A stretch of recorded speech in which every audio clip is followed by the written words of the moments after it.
Alors cette année, on a demandé aux étudiants de réfléchir à un problème un petit peu différent des années précédentes. Donc il y a 2 ans, on leur avait dit voilà, vous êtes 4 randonneurs de montagne, vous arrivez devant un ravin, vous devez construire une passerelle sans avoir accès à la berge d'en face.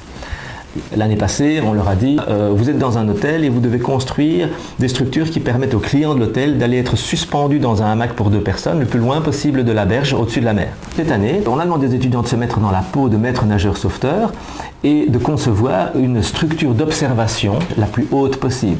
Alors cette année, on a 2 institutions académiques qui nous ont rejoints dans ce projet. Il y a l'ECAM et puis aussi la faculté polytechnique de Mons. On s'est regroupés pour un événement commun à Bruxelles, tous ensemble.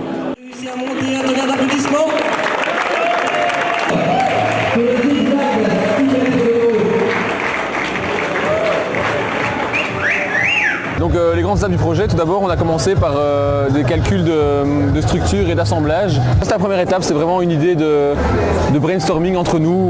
Ensuite est venue la conception du dimensionnement, qu'est-ce qu'on va mettre comme bois, qu'est-ce qu'on va mettre comme câble, quelle épaisseur. Une fois qu'on a pu calculer tout ça, est venue la grande étape de la construction et on a terminé par une journée où on a tous monté nos structures. Donc, elles ont toutes tenu et on est tous montés à 2 dessus et c'était vraiment une belle dernière étape. On l'a calculé, on l'a dessiné et au final elle est à l'échelle 1-1 et on monte dessus et c'est hyper chouette.